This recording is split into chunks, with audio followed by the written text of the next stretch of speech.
To some of you, I am Val Humphrey. To most, I am VaLarie Humphrey. So let me tell you my story. I am a product of Proviso West. Actually, District 88. Let's go there. Yeah. I graduated. Did I say graduated?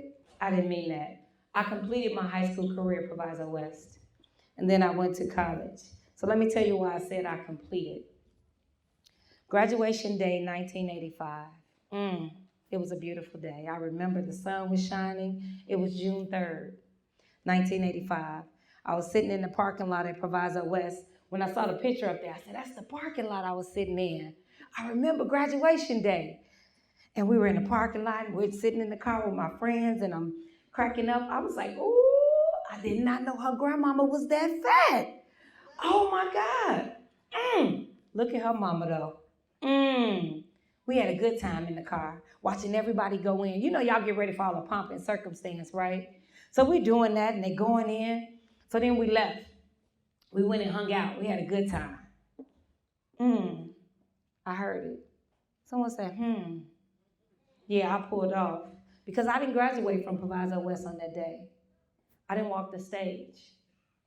Because I was hanging out with friends. I was winning. I took that same winning mindset to college. I wasn't ready, but it's okay, I went. And when I graduated out of summer school, and I finished in summer school, we didn't even have a graduation. And I went to college, and I found me some more winning friends. And I'm winning, and I got good memories. We had a great time. After my first semester in college, my GPA was a 0.923. Wait. I thought you said they wouldn't judge me. I don't know. Can I keep going with the truth? I don't know. Right. So I had a 0.923. Not a problem. I figured, you know what? This time I'm going to class. Let me go back second semester. I'm going to class this time. You know when you think you're grown? And I ain't got to go to class. My mama not here. Nobody got to tell me what to do. So I didn't go to class first semester. Second semester, I went to class. I said, all right. I didn't do the work, but I went to class. Got my report card. I had a 1.443. I needed you back then. I needed you. My parents didn't respond that way. So, you know, I had to tell my parents. I was like, wait, academic suspension. I got invited to not return.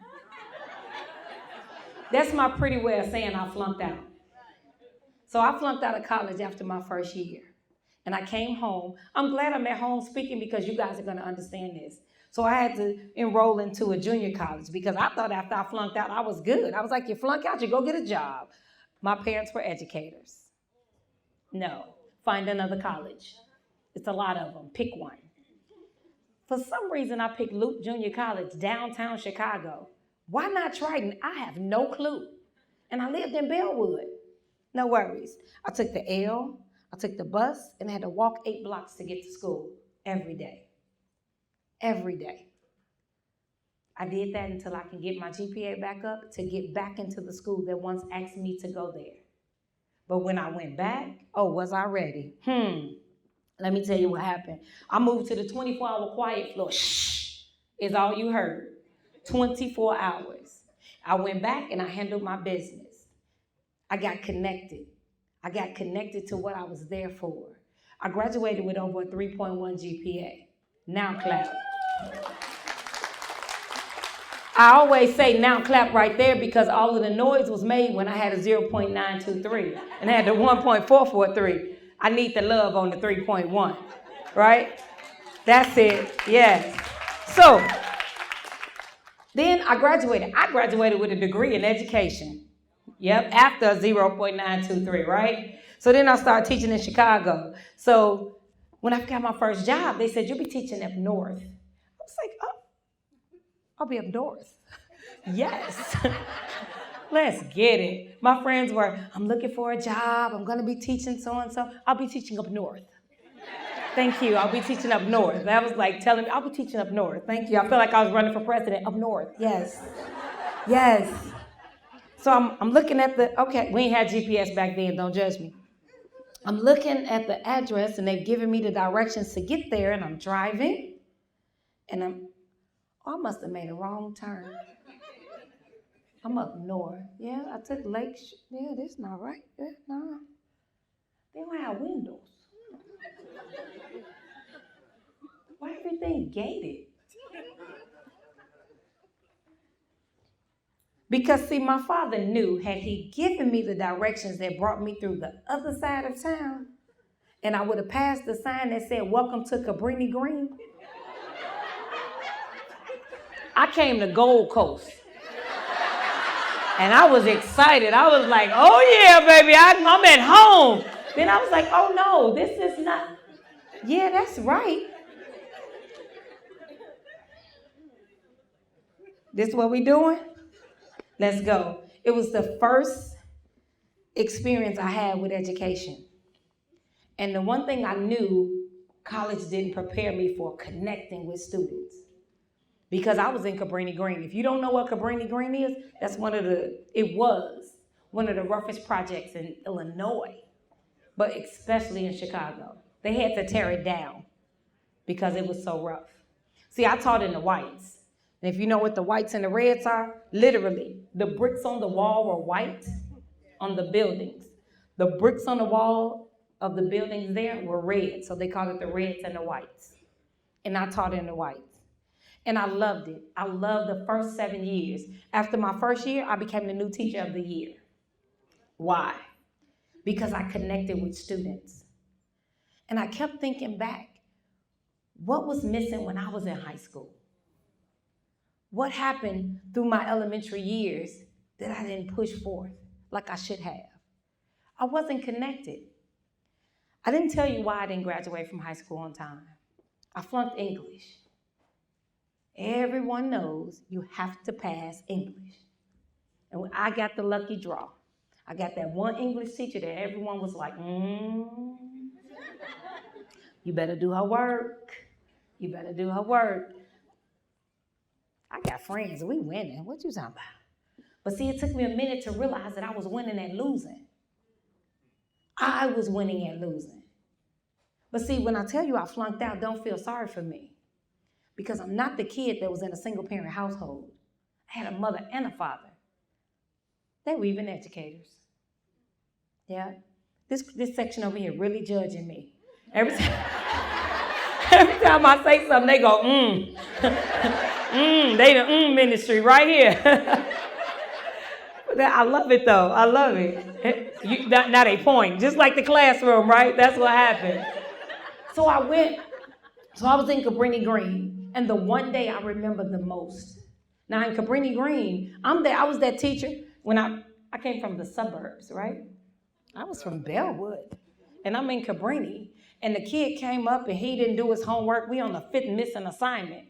You know what? You got a parent conference. Your mom needs to come in. He was walking out. He looked back. He said, if you find her, tell her I'm looking for her. I don't understand what. She not at the house? She wasn't at the house. See, at night, he had to go home and take care of his siblings. He had 3 younger siblings. And here I am fussing about homework and not understanding the why. I wasn't connected to him. I was connected to the correction. I was correcting him before I connected with him. And once I connected, I found out why. And I was like, wow. Okay, so how do I teach him? How do I teach a student that I never reached? And see, I'm a product of 209. I'm a product. So I don't stand before you speaking to you as if I'm here for a check. I'm here because I went through. And I tell you, I wasn't ready for college. I can't blame an educator, though. So I'm not looking to blame you or them back then. I blame both of us, honestly, because it wasn't made to be a partnership. We didn't partner in my education. I wasn't a bad kid. I love fun, but I didn't act up in the classroom. I went to class when I was in high school. I just chilled. I chilled. And sometimes we look at the kid that gets all A's and the one that gets the F's. And that little middle kid, you know, when the older kid come through, your oldest child, they struggle, they figure, oh, you got it easy to the younger kid. But that middle kid sometimes doesn't get all the attention that they need. And I was that kid. So let me finish. Got the 3.1, went to Cabrini Green, taught 7 years. And then I said, you know what? Something out there has to be better than this. It's the parents out here in the projects. That's why I can't connect. That's why it's not going the way I wanted to go. So I moved to the suburbs. Then I left and I started teaching in District 88. And I said, you know what? It's going to be better out here. The parents will respond. The students are going to do the homework. Administrators are going to be awesome. Nope. So let me tell you what happened. I moved out here. The classroom was different. The school was a little bit better, I must say. But the parents were the same. It was some parents I didn't see until the iPhone came up missing. It was some parents I didn't see just on parent-teacher conference, because I came from a household, if it's parent-teacher conference night, you're going. You're going to pick up the report card back then. So I had to experience those things. Again, I went to Bellwood. I thought it would be different. I'm still teaching, and I'm teaching math. And I know you need math. All right.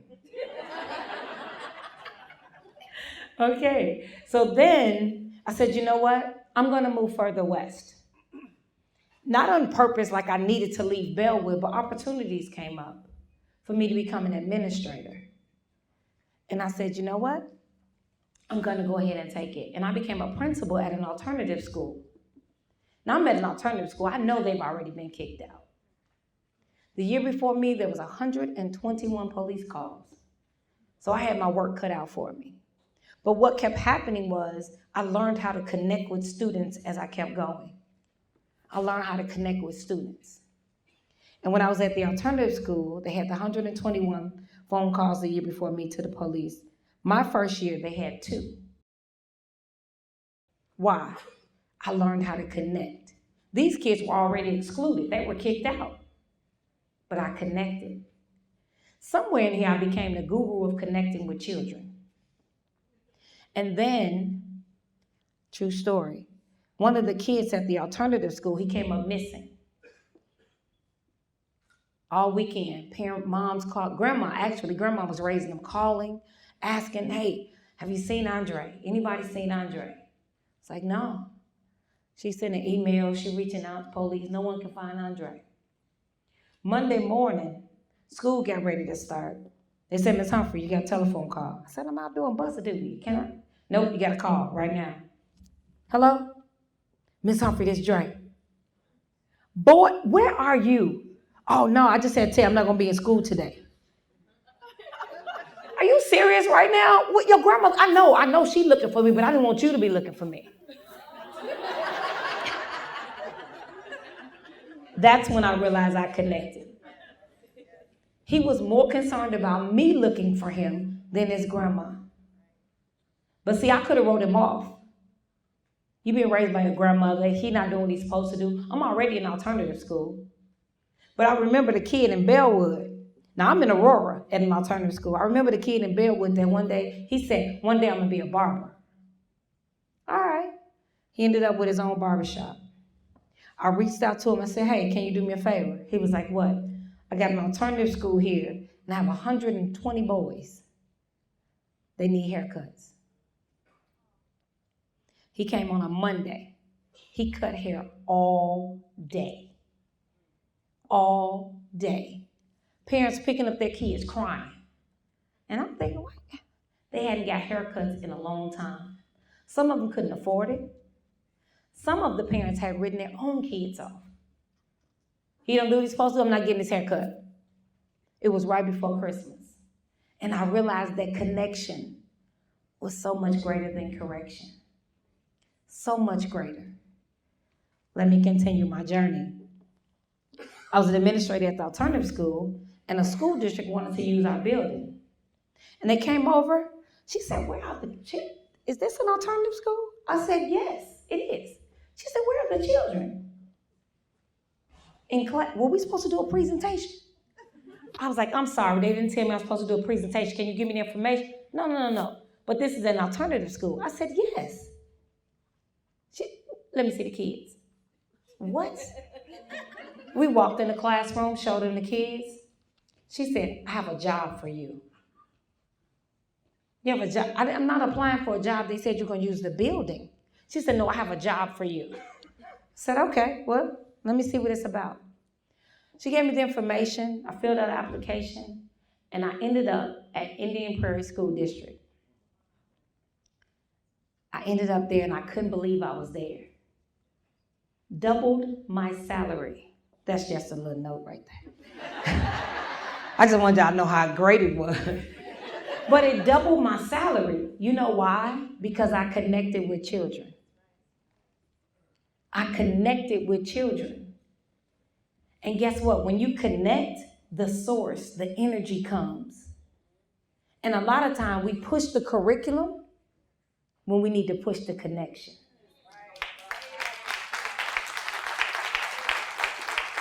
I just earned my check. We cannot push the curriculum down their throat and we haven't connected with them. We cannot. Martell was in Cabrini Green. He flipped desk every day because they tried to make him work. Martell stayed up all night selling drugs. That was his source of income. That's what he did. They put him in my room so he wouldn't flip desk. He came in. I said, you don't do my work, you will flunk my class. Are we clear? I'm clear. All right. He sat in the back. He slept.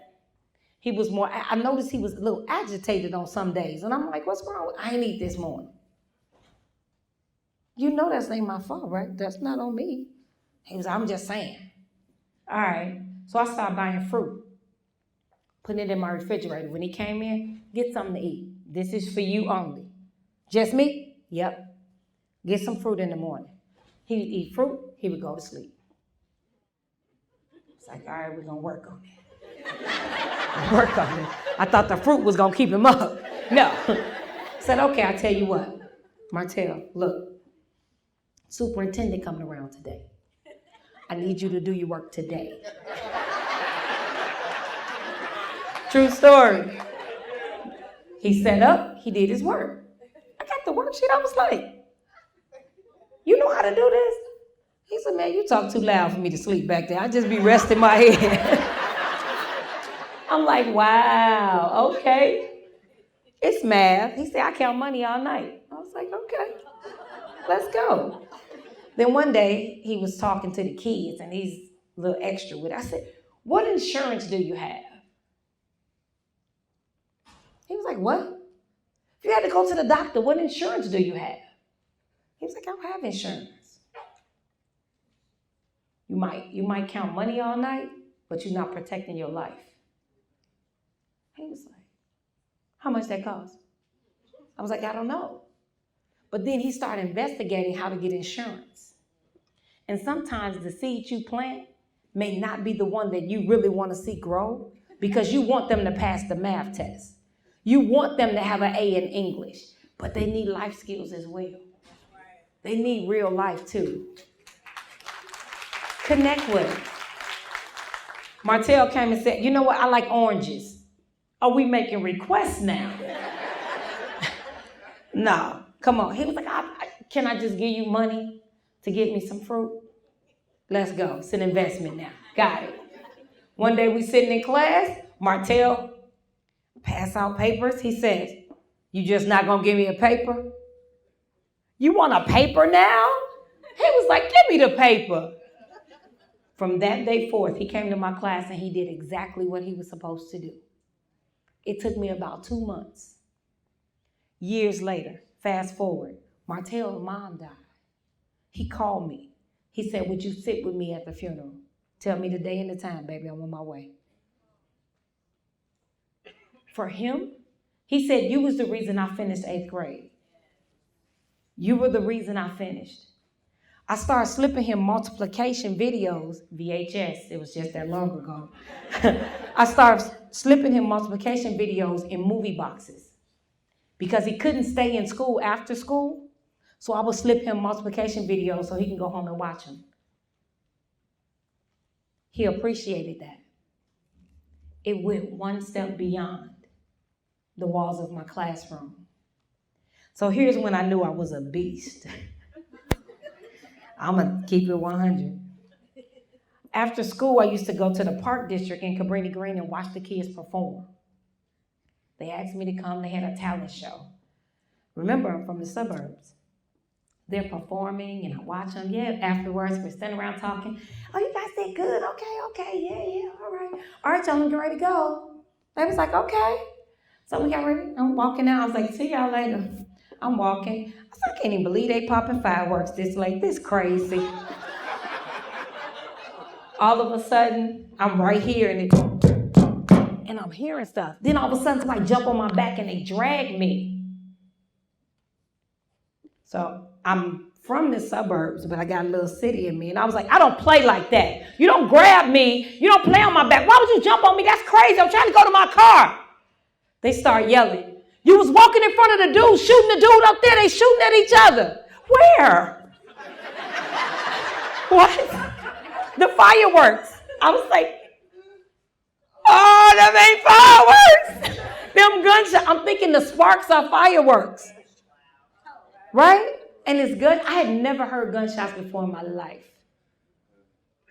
In that moment, the tears were not because I walked between gunfire.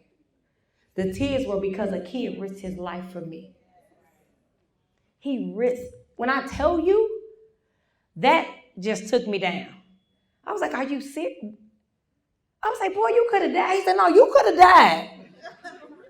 I'll take it. Let's go. And to this day, I still talk to him. I still talk to my students. They reached out. I love social media because when they get older, I tell them, now we can talk on social media. But I connected with them. When he was willing to risk his life for me, that meant so much to me. And sometimes we have to risk our lives for them in a different way. Everything we need is not in the curriculum. The conversation is not in the curriculum. It's not. And sometimes I know it's a challenge when you stand before a lot of children that don't look like you. I promise you I get it. Because I taught in District 204. My school had 1,200 students. We had 68 African-American students. It felt like 4,068. Because when they're in the office, they're busy. They're busy and they're loud. But see, we were raised to be loud. You ever went to a Baptist church? Oh, it's loud. You go to a Catholic church, it's not as loud. So you have to learn how to channel the energy that your kids are giving. We're raised to do call and response. Amen. Amen. We were raised to do that. And that's part of it. And we weren't raised in a quiet environment, but some students were. Some cultures, they're taught to drop their head when you speak to them. We were raised, look at me when I'm talking to you. But that's just it. We have to figure out who we're teaching. And when you bring in your background and your culture, you got to remember they come with one too. Regardless of what they look like, they come with that. So they can't turn that off and you turn yours up.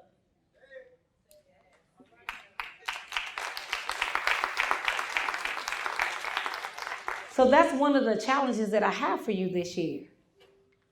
Change it up. When they walk in the room, don't tell them all the things they can't do in your class. You cannot be late to my class. You cannot write in pen. You cannot. Then guess what? They will not perform. But I wanted to make sure that we understood that you have more power than you think you do. You can't work harder than the students. It has to be a partnership. You have to connect. You have to get plugged into the hearts. And the seeds that you plant today, you may not ever see them grow. Then all of a sudden, it's that one kid that comes back after 10 years and go, hey, how you doing? Marcus? Yeah, I got a business degree. What kind of business? Come on, quit playing, Miss Humphrey. I'm like, wow, you have a business degree? It's like, yeah, all the little sermonettes she was doing, I was listening.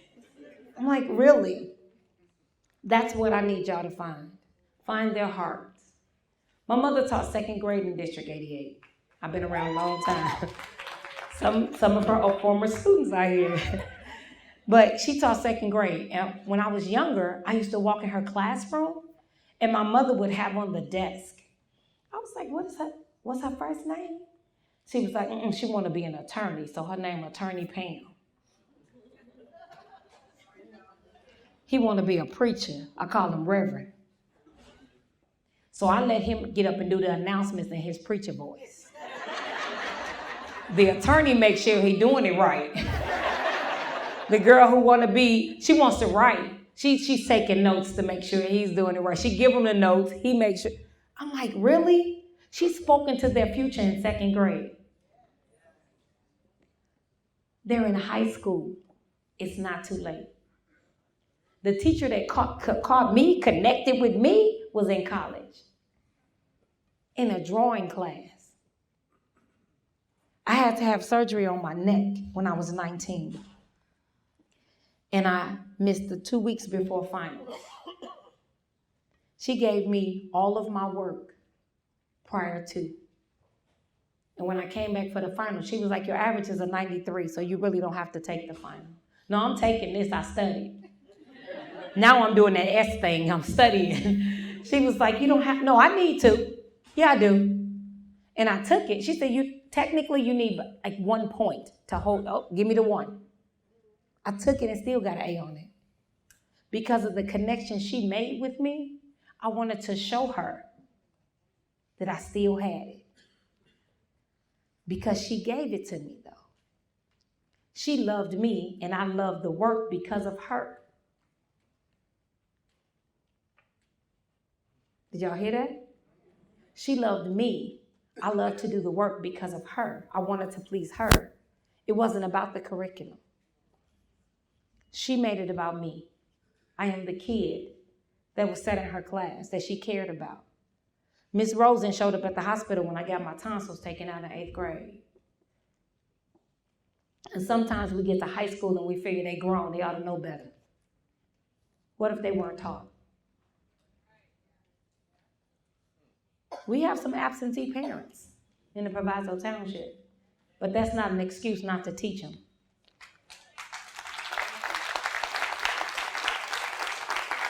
It's not an excuse not to connect with them.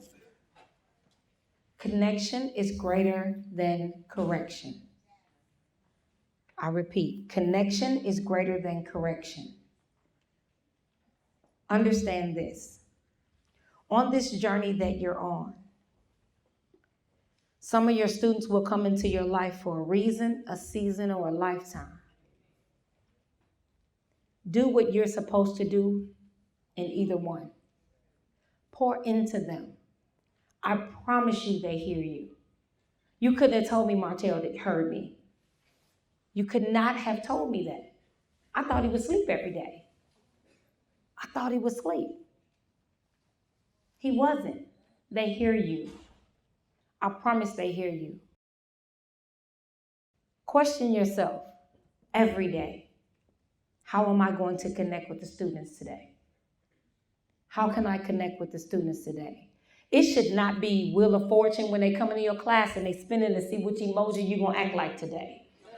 Oh, I'm going to Miss Johnson class. You know how she is. Yep. We got the mad emoji. You already know she getting divorced. Come on, we got that. Come on. Y'all know the kids know y'all business, but that's not the point. The point is, make sure it's not about you when you're teaching children. I used to be in the car and do this. Turn it on, let's go. Every day I turned it on, no matter what I was going through. 2018, my mother was passing away from kidney failure. And every day I had to turn it on and go in there. The kids, I hate to say it like this, they don't care. They needed me. They didn't need my emotions.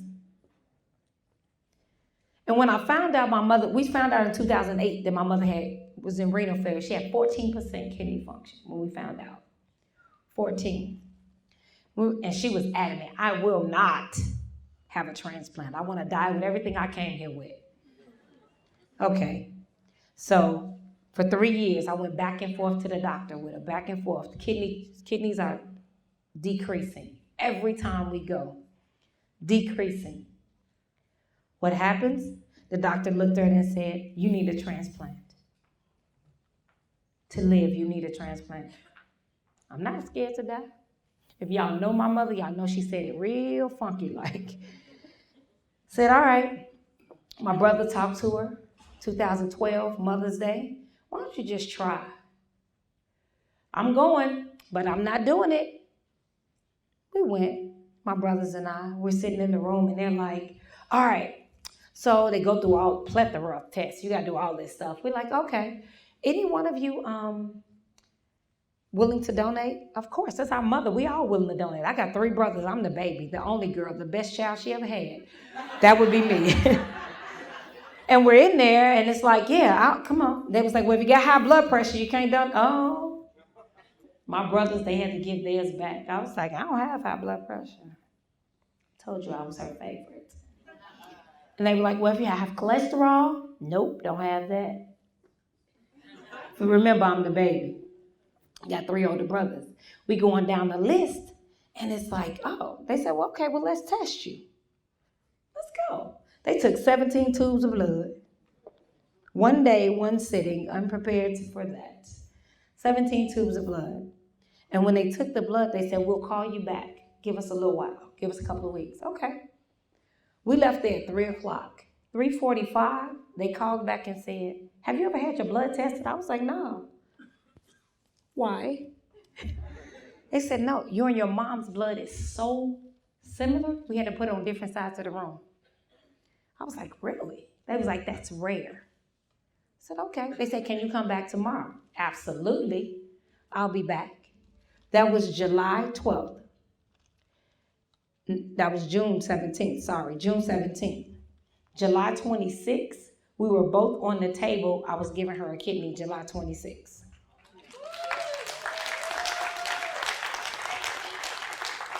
And my mother was able to live 6 more years. So we got an additional 6 years. Now, why did I tell you that story? Let me tell you why I told you. All the years, every doctor's appointment, everything we went through, everything. I kept trying to figure out why she was going through it. I kept going to all the doctor's appointments. I'm taking copious notes. I got everything because she's going to live. I was fighting harder for her. And guess what? Everything I needed to save her life was inside of me the whole time.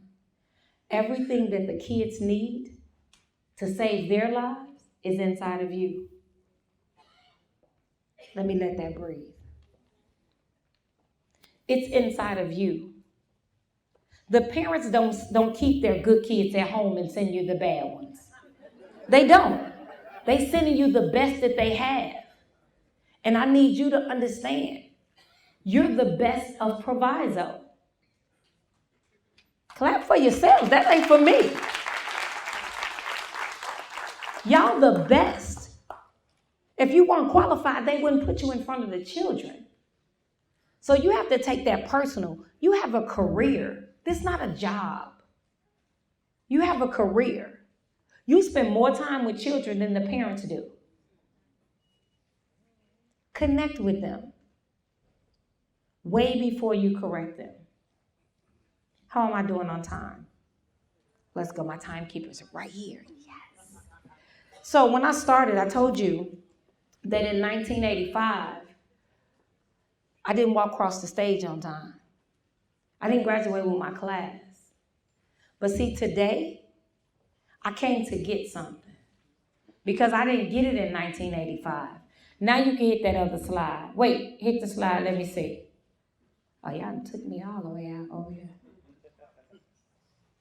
They're getting it together. Hold tight. Let me tell you. So I have a table outside. My table outside is 3 books. One is my story. How I went from being a flunk out to the front office of a school. The flunk out was an administrator. So that's an amazing part of my journey that I'm so proud of. I'm so proud of that. My second book was written to girls. I wrote it for girls with friends, and I wrote it because I seen so many girls off track in school, and I wanted them to have some wisdom from older people. So a compilation of just advice from all of my friends, we did that. And it's called Wow, Words of Wisdom for Our Little Sister. And my third book is being released today, just for you all. It hasn't even been released to the public, but its correction is greater than, I'm sorry, switch it. Connection is greater than correction. Connection is greater than correction. So I released it today because I knew I would be here for you guys. Literally, I met the printer last night like, look, this is for Proviso. You need to come on with the books. But I got them for you. And also, Dr. Howard has some as well to pass out in one of her classes. Are we good on sound yet? It's the last slide.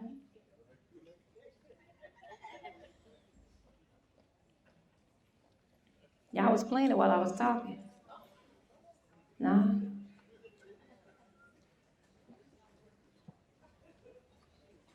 You want me to tell you what song it is? It's Pomp and Circumstance. No worries. Did it come up? All right. So let me tell you why I wanted to play Pomp and Circumstance. Because there was something I didn't get in 1985. But I asked for it this year. I need that. Congratulations. Thank you. Let's go. But yes, I didn't get to do this. Come on, do it right. Put it on. Come on. Get it right. Come on, pull it down. Get it, fix it. Yep. I just need y'all to know. Let's go.